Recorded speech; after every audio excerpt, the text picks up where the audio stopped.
consistently, to show up every single day just like we are as coaches, and I want them to be ready, you know what I'm saying, to be thrown into the fire. How have you felt about that backfield as a whole, kind of progressing through the season? How do you feel where you guys are now compared to week 1 or week 2? Well, as a DB coach, man, you would like more takeaways, you know, and we've been trying to emphasize that in practice.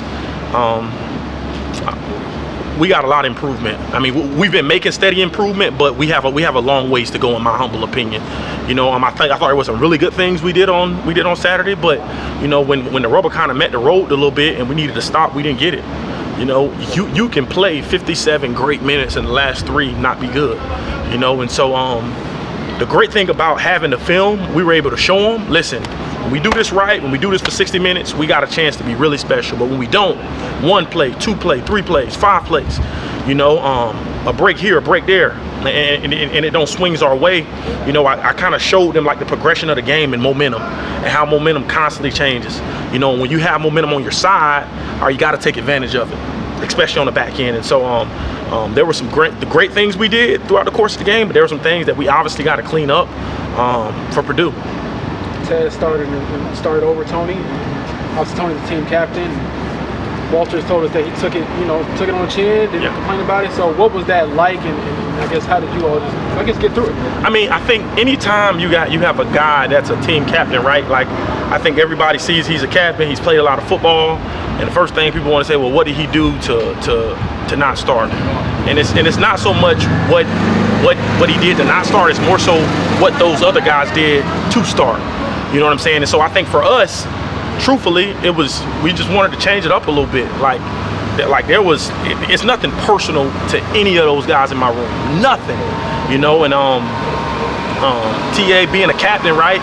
He took it on the chin. He had opportunities to get in the game and kind of take it like it was. But man, like again, at the end of the day, I think as a position coach, I wanted to change it up. Coach Walters wanted to change it up a little bit. We had to find a spark plug a little bit, and I think Taz, with just the way he plays, you know, and kind of his mindset a little bit, I thought he was a great change up. TA was a great teammate.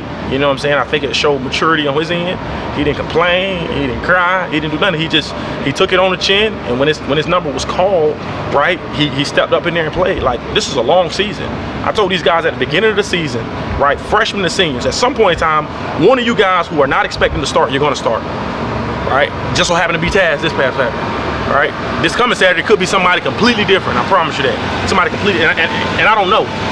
I base what I do off of practice. If I don't think you're practicing well, right? If I don't see the improvement that I need to see at practice, right, then you're not going to start, and you're probably not going to play.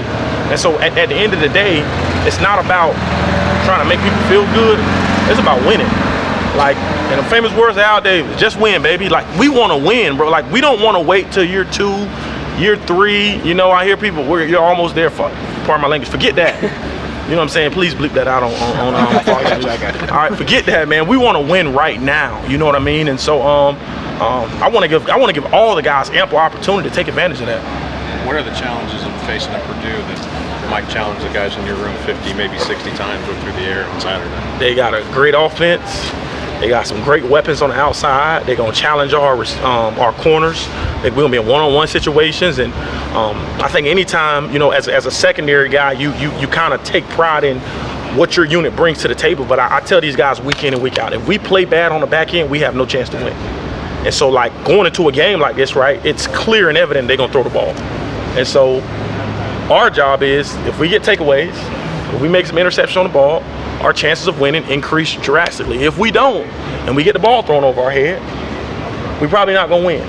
You know, so like putting it on the table, like from the get-go, and let guys understand, like, it ain't no pressure, right? It's only pressure if you don't prepare right for it, right? Like we know what's at stake. And so if we just go out there and do what we're supposed to do, keep everything in front of us, aggressive when we need to be aggressive, play with good technique, our chances of winning, like, significantly increase. We've heard you talk about Paz really dating back to the spring. Where's his biggest growth been? How did he kind of work his way into the trust and the ability to start this game? I think it was just a maturity thing, man. Like Taz, from the first day I got here, Taz had some maturity issues that he needed to get over. And I just think with a kid like that, and the kid loves football, you know what I'm saying? So as a coach, I can kind of leverage football with him doing the right thing. And I think over the course of time, I kind of spoon-fed him a little bit with giving him reps here, giving him reps there, and just let him get a taste. And lo and behold, you know, I don't think he knew he was starting until like the night before the game. You know, which for him, like, he was excited about it, but he was ready. He had been preparing for that moment forever.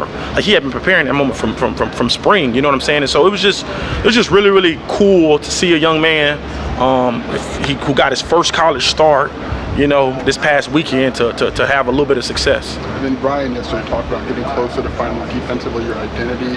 What's the process of that? As you guys, I know you had all spring and all fall, but now you have games and maybe understanding what works, what could work better. How do you guys go about finding it? Well, I think it's twofold, right? I think part of finding your defensive identity is like understanding what your guys like to run.